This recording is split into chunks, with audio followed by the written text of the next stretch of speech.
श्री स्वामी समर्थ. जय जय स्वामी समर्थ.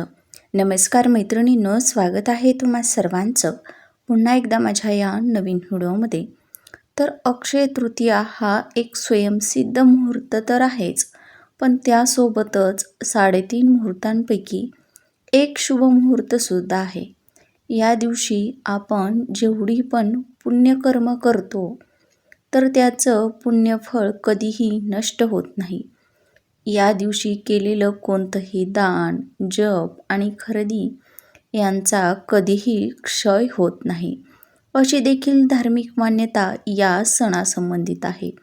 आणि असा हा अत्यंत महत्त्वाचा सण येत्या 19 एप्रिलला रविवारच्या दिवशी आलेला आहे.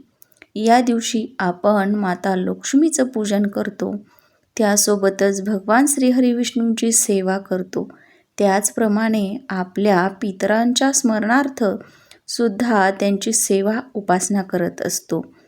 पण बघा, लक्ष्मी जी माता आहे तर तिची कृपा आपल्यावरती कायम राहावी, आपल्या घरामध्ये धनधान्याची कधीही कमतरता पडू नये, आपल्या घरामध्ये माता लक्ष्मीनं अखंड वास करावा, यासाठी अक्षय तृतीयेच्या दिवशी बघा किंवा अक्षय तृतीया येण्यापूर्वीच काही अत्यंत फलदायी आणि प्रभावी उपाय आपल्याला आपल्या घरामध्ये करायचे आहेत.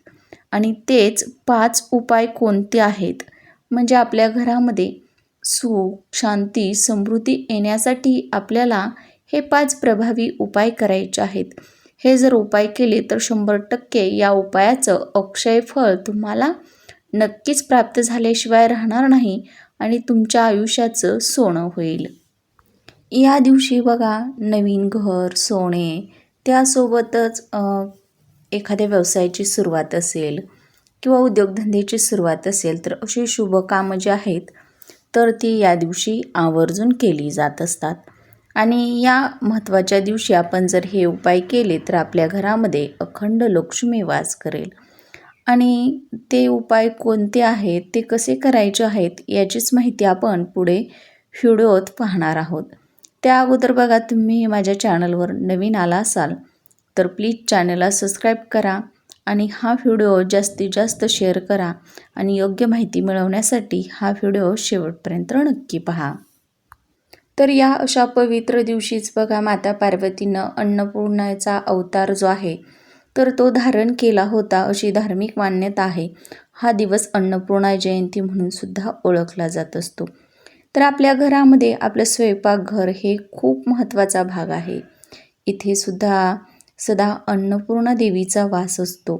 ज्या घरातील स्वयंपाकघर नेहमी स्वच्छ आणि शुद्ध असतं त्या ठिकाणी माता लक्ष्मी या कायम वास करत असतात.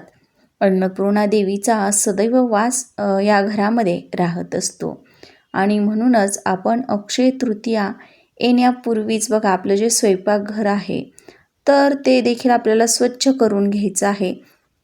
घरामध्ये बघा, कुठे प्लास्टिकची भांडी असतील तुटलेली की चिरलेली, किंवा स्टीलची भांडी असतील चिरलेली, खराब झालेली अशी, किंवा त्या भांड्यांना कुठे छिद्र पडलेलं असेल तर अशी जी भांडी आहेत तर ती आपल्याला आपल्या घरातून बाहेर काढायची आहेत. आपलं घर स्वच्छ करून घ्यायचं आहे.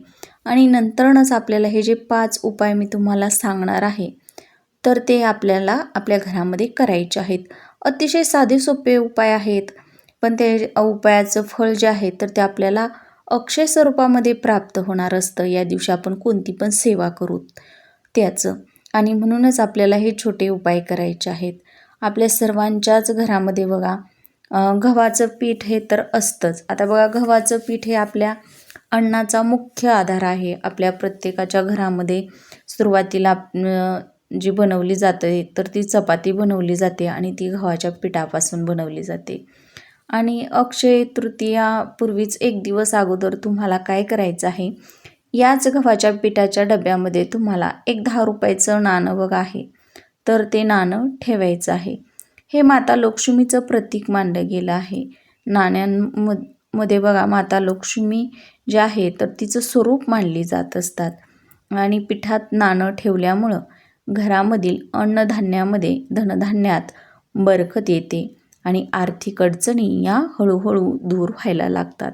आता बघा 2 नंबरचा जो उपाय आहे तर तो आहे मिठासंबंधित. आता आपल्या सर्वांनाच माहिती आहे की मीठ जे आहे तर ते माता लक्ष्मीचं प्रतीक आहे आणि हे मीठ सर्वांच्याच घरामध्ये असतंच बघा. अगदी गरीबातील गरीब व्यक्तीपासून ते श्रीमंत व्यक्तीपर्यंत प्रत्येकाच्या घरामध्ये हे मीठ आपल्याला पाहायला मिळतं. तर हे मीठ नकारात्मकता दूर करण्यासाठी अत्यंत प्रभावी मानलं गेलं आहे. माता लक्ष्मीचा जन्म देखील समुद्र मंथनातूनच झाला आणि मिठाची उत्पत्तीसुद्धा समुद्रातूनच झाली आणि म्हणूनच मीठ हे लक्ष्मीचं प्रतीक आहे. लक्ष्मीचा भाऊ मानलं गेलं आहे आणि म्हणूनच आपल्याला मिठाच्या डब्यात बघा 5 अखंड लवंगा ठेवायच्या आहेत, ज्या फुलासहित असायला हव्यात. त्या कुठेही तुटलेल्या नसाव्यात. फुलासहित असणाऱ्या अशा 5 अखंड लवंगा आपल्याला आपल्या मिठाच्या डब्यामध्ये ठेवायच्या आहेत. लवंगा आणि मिठाचं हे मिश्रण घरातील दारिद्र्य दूर करण्यास आणि सकारात्मकता ऊर्जा आपल्या घराकडे आकर्षित करण्यासाठी मदत करत असतं. यामुळे आपली कर्जातून मुक्ती मिळण्याचे मार्ग जे आहेत तर ते मोकळे होत जातात. आता बघा तिसरा उपाय आहे साखर. तर साखर ही गोडव्याचं प्रतीक आहे. तर दालचिनी ही समृद्धी आणि नशिबाचं प्रतीक आहे. तर तुम्हाला साखरेच्या डब्यामध्ये दालचिनीचे 2 ते 3 तुकडे ठेवायचे आहेत. यामुळे आपल्या घरातील सदस्यांमध्ये जे मतभेद आहेत तर ते दूर होत असतात. कुटुंबातील सदस्यांमध्ये प्रेम वाढत असतं, आपुलकी वाढत असते आणि उत्पन्नाचे नवीन स्रोत देखील आपल्यासाठी निर्माण होत असतात. त्याचबरोबर बघा चौथा जो उपाय आहे तो आहे तांदळासंबंधित. आता आपल्याला सर्वांनाच माहिती आहे की पूजेमध्ये तांदळाला किती महत्त्व आहे. तांदूळ हे मांगल्याचं प्रतीक आहे. तर हळद ही भगवान श्रीहरी विष्णू आणि माता लक्ष्मीला अत्यंत प्रिय आहे. त्यामुळे तुम्हाला तांदळाच्या डब्यात एक अख्खे हळकून ठेवायचे आहे. या सर्व उपायांमुळे बघा आपल्या घरातील धान्य अक्षय राहत असतं आणि शुभ कार्यात येणारे सर्व अडथळे जे आहेत तर ते दूर होत असतात. आता बघा हे आपण अक्षय तृतीया येण्यापूर्वीच 1 दिवस अगोदर आपल्या घरामध्ये ठेवायचे आहेत आणि अक्षय तृतीया झाल्यानंतरनं दुसऱ्या दिवशी तुम्हाला या सर्व वस्तू या डब्यांमधून काढून वाहत्या पाण्यामध्ये सोडून द्यायच्या आहेत.